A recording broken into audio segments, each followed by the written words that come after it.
Paz do Senhor, meus irmãos, bom dia. Em 1996, algum tempo atrás, um homem estava dentro de um táxi lá na cidade de São Paulo. Ele estava muito bravo, mas muito bravo mesmo, irritado, porque ele estava a caminho do aeroporto, o trânsito estava travado e ele não conseguiu chegar para pegar o seu voo. E ele então, como qualquer pessoa ficaria, depois de ter comprado a passagem, parece que ele era um executivo, tinha uma reunião importante que aconteceria e ele não conseguiu chegar até o aeroporto para pegar o seu voo. O rádio lá do táxi estava ligado e ele conseguiu ouvir, enquanto preso no trânsito, que o voo que ele pegaria caiu. Quem se lembra desse acidente envolvendo um avião da TAM, que após a decolagem caiu próximo ali ao aeroporto, até o piloto, que também faleceu no acidente, juntamente com mais 95 pessoas que estavam na aeronave, mais alguns que estavam em solo. Ele foi tido até como herói, porque ele desviou o avião de uma escola. Mas aquele homem no táxi, ele ficou preso no trânsito. E se não tivesse ficado preso no trânsito, ele teria morrido. Hoje a gente está chegando no final da nossa série Na Caverna, e eu queria pensar com os irmãos sobre isso. Às vezes estar na caverna significa sermos livrados da morte.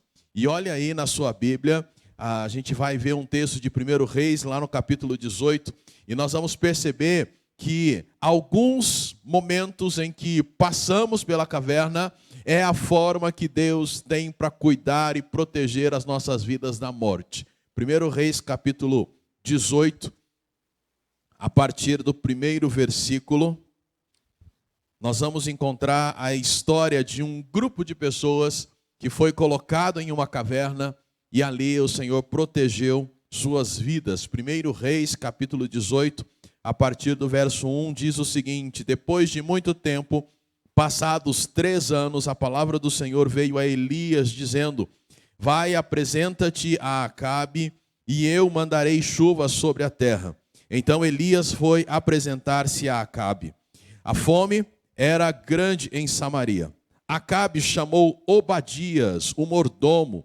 Obadias temia muito o Senhor, pois quando Jezabel exterminou os profetas do Senhor, Obadias tomou 100 profetas e os escondeu, 50 numa caverna e 50 em outra, e os sustentou com alimento e água. Amém? Personagem da nossa história hoje, a ênfase vai ficar não sobre os que ficaram dentro da caverna, mas a ênfase vai estar sobre aquele que os colocou na caverna. Quem é que escondeu os 100 profetas em 2 cavernas? Quem? Obadias. Esse Obadias não é o mesmo que escreve um livro que recebe o mesmo nome, Obadias. Na verdade, este é um mordomo do rei. Quando a gente ouve essa palavra mordomo do rei, no nosso contexto hoje, não expressa a importância que esse homem tinha na época. Mordomo do rei era literalmente um cargo de alto prestígio, era alguém que tomava conta do palácio, era alguém que estava ali juntinho do rei. Tanto que a gente vai perceber, se você continuar lendo, que Acabe vai chamar Obadias porque eles precisam achar alimento para os animais. Olha que coisa interessante. E o rei vai para um lado e Obadias vai para o outro. Então, era alguém muito, mas muito responsável pelo palácio, era alguém muito, mas muito importante. E olha que coisa interessante. O versículo de número 3 vai dizer que este homem, além de ser alguém muito importante, ele temia ao Senhor. Obadias temia muito ao Senhor. Importante esta ênfase, porque ele era importante no reino e ele temia mais ao Senhor do que ao rei. Ele temia mais ao Senhor do que ao rei e à sua esposa. Jezabel, como a gente consegue perceber, era alguém que colocava medo em qualquer um. Ela matava as pessoas tranquilamente. O marido dela quis uma terra, O dono da terra não quis vender, ela foi lá e eu resolvo isso para você, mandou matar o dono da terra e entregou a terra para o marido, que era o rei.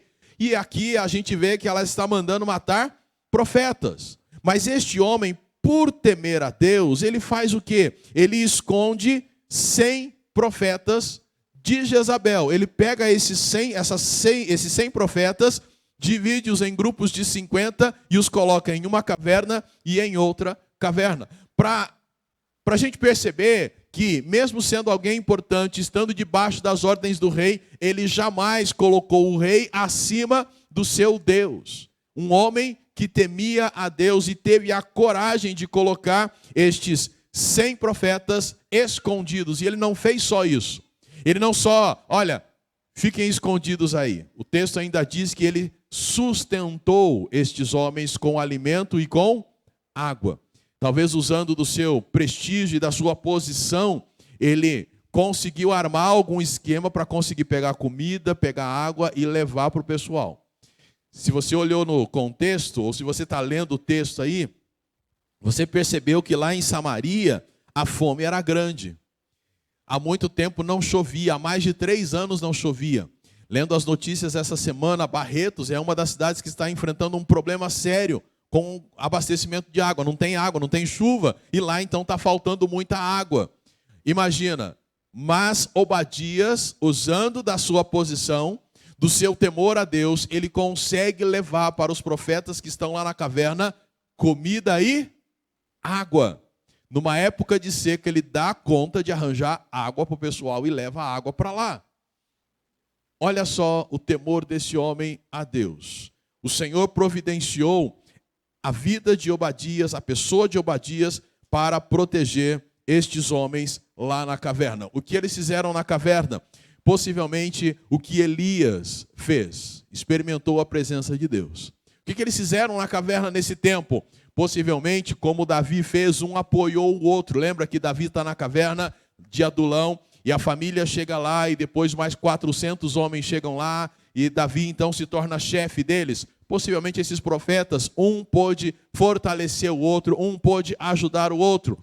Na caverna, esses profetas possivelmente puderam exercitar a sua fé, esperando cada dia no Senhor e tendo a convicção de que Deus estava cuidando deles ali.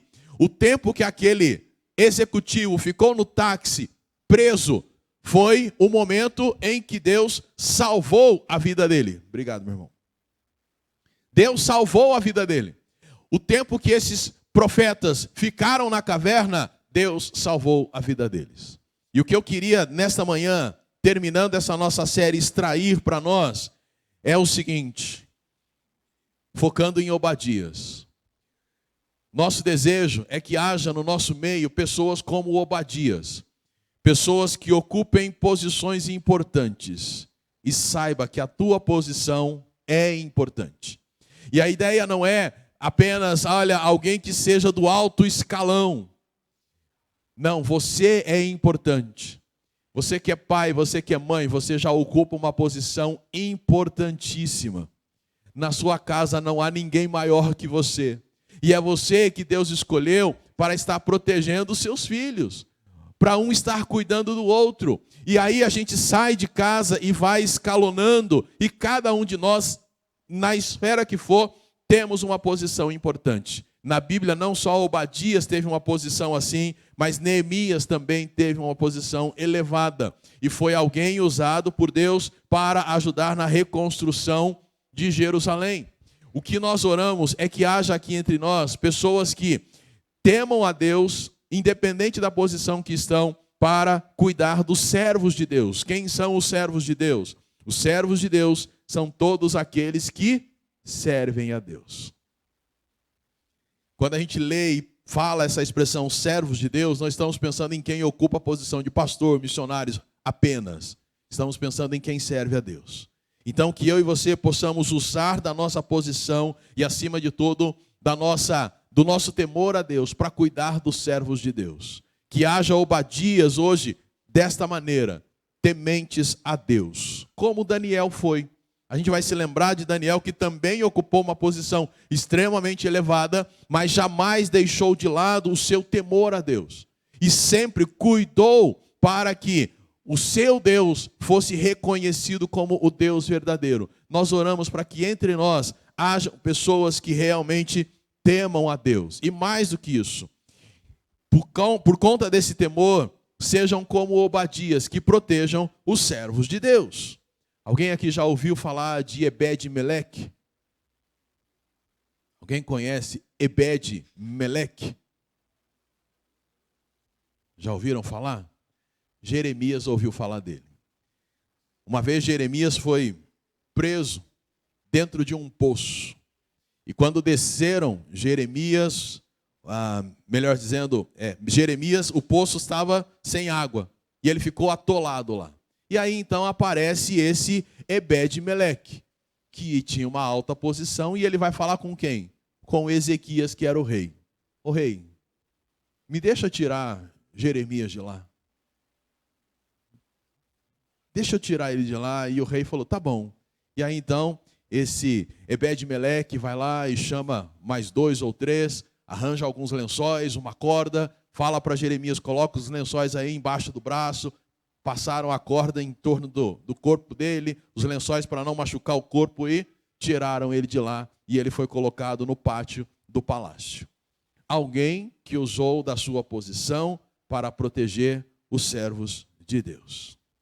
Que entre nós haja então pessoas que possam acolher em seus corações, não necessariamente uma caverna física, mas que possam acolher em seus corações os servos de Deus, por meio da oração. A Bíblia diz para a gente orar uns pelos outros. Nós temos lutas, todos nós temos lutas, os servos de Deus têm lutas. Ore um pelos outros, acolha pessoas em seu coração, leve essas pessoas para a caverna da bondade do seu coração, de vez em quando dando um abraço nela. Sabe, nós precisamos desse contato. E às vezes nós desprezamos isso. Abraçar, dizer, meu irmão, vem cá, deixa eu te dar um abraço. E a gente, lógico, não precisaria, mas a gente orienta. Você, irmã, vê uma outra irmã, vai lá e dá um abraço nela. Irmão, você vê um outro irmão, vai lá e abrace a ele. Cuidar um dos outros. Surpreenda essas pessoas, os servos de Deus, com o seu carinho. Converse com elas. Pergunte para elas, e aí, meu irmão, como você está? Esta é a forma que Deus dá para nós hoje, sermos como Obadias foi lá atrás. Alguém que colocou, literalmente, na caverna, homens de Deus, servos de Deus, para que eles não experimentassem a morte. Hoje, Deus nos coloca na vida de servos de Deus para também cuidar deles, reservá-los, protegê-los, para que eles não experimentem a morte. E alguns deles estão bem pertinhos de nós.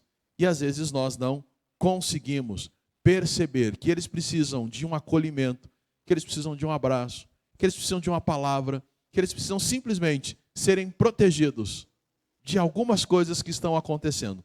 E a nossa oração e o nosso desejo é que a caverna não nos pareça um lugar totalmente terrível. Estar na caverna, às vezes, é bom. E o Senhor protegeu esses 100 homens aqui, na caverna. Assim como cuidou de Elias, na caverna. Assim como cuidou de Davi, na caverna. Assim como também, mesmo não tendo sido o propósito de Deus inicial, cuidou de Ló e das suas filhas lá na caverna.